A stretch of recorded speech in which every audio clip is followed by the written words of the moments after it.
सैनिक परिवार के सभी सदस्यों और देशवासियों, आज मैं सुबह ट्रिब्यून अखबार को पढ़ रहा था।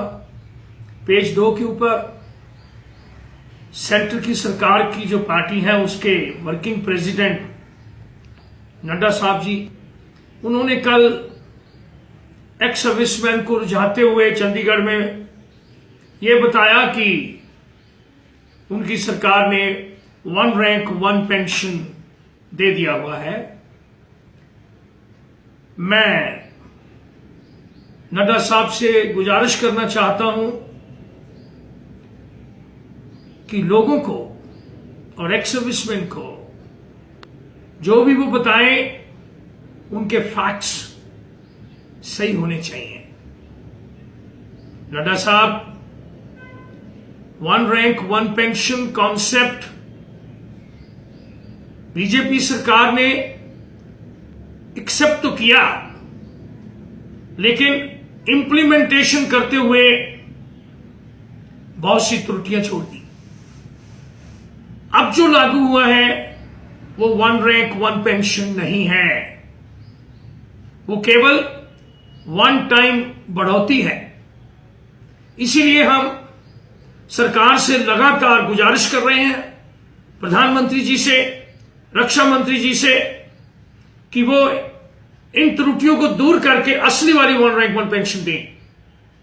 1600 दिन होने वाले हैं आंदोलन चलते हुए एक्स सर्विसमैन का पूरी देश भर में, लेकिन अभी तक सरकार ने असली वाली 1 रैंक 1 पेंशन नहीं दी और ना ही उन त्रुटियों को दूर किया है।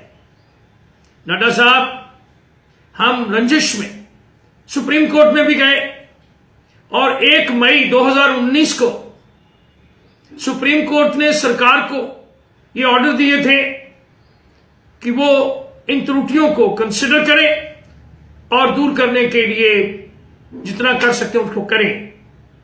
अगली हेयरिंग 6 अगस्त को थी, लेकिन वो अभी तक हेयरिंग नहीं हुई क्योंकि हमारे जज साहब राम मंदिर के केस में चले गए। हम उम्मीद कर रहे हैं कि जल्दी से जल्दी सुप्रीम कोर्ट हमारी हियरिंग करके हमें इंसाफ दे। नड्डा साहब,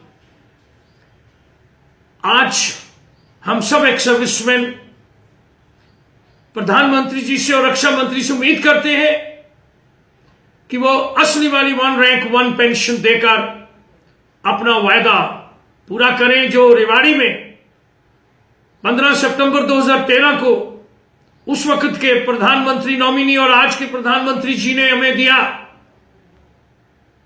सरकार बन गई, हमने सपोर्ट किया, लेकिन असली वाली 1 रैंक 1 पेंशन अभी तक लागू नहीं हुई।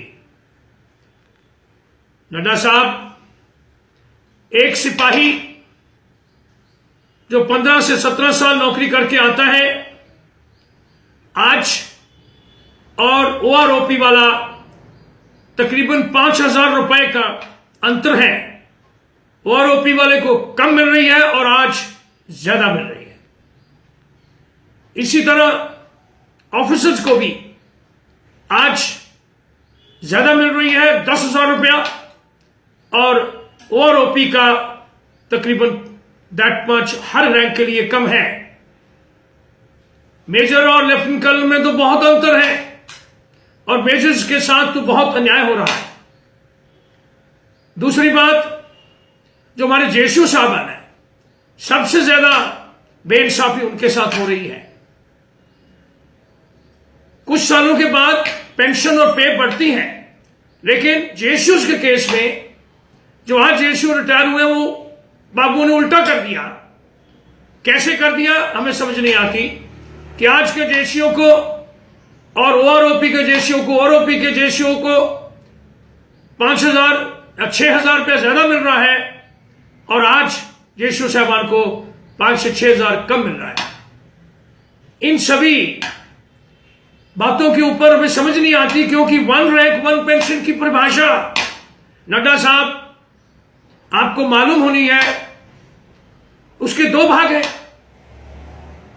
एक रैंक, एक जैसी टोटल सर्विस और एक ही पेंशन होनी चाहिए, रिटायरमेंट कभी भी हो। और दूसरा जब जब दर बदलेगी पे की या पेंशन की, तो वो दर सभी पिछड़े वालों को पास कर दी जाएगी। नड्डा साहब, ये नहीं हुआ। ये फर्क है। सीजीडीए साहब ने पता नहीं क्या रक्षा मंत्री जी को अप्रैल के महीने में ब्रीफिंग करके बोल दिया कि आज वालों को तो ज्यादा मिल रहा है और आज वालों को कम मिल रहा है और ओआरओपी का ज्यादा है, इसलिए इक्वलाइजेशन की जरूरत नहीं। अरे सरकार का अपना ऑर्डर था कि वो 5 साल के बाद इक्वलाइज करेंगे। हम तो उसको नहीं मानते। हम तो सुप्रीम कोर्ट में गए हैं कि वो जब जब दर बदलेगी, जो डेफिनेशन है उसके मुताबिक दीजिए, और दर हर साल बदली होती है तो हमारी तरफ से तो हर साल इक्वलाइजेशन होना चाहिए।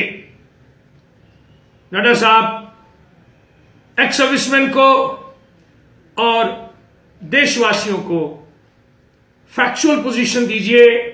हम आपको दिल तह से गुजारिश करते हैं और हम उम्मीद करते हैं कि आप सरकार में जो आज पार्टी है उसके आप वर्किंग प्रेसिडेंट हैं। आप सरकार से भी गुजारिश करें, प्रधानमंत्री से हमारी गुजारिश है, रक्षा मंत्री से गुजारिश है कि असली वाली 1 रैंक 1 पेंशन दीजिए और एक्स सर्विसमैन का वेलफेयर जो आपके मन में भी है और आप कहते भी हैं लेकिन ग्राउंड पे उसमें कमियां हैं, उसको पूरा करें। जय हिंद, जय भारत।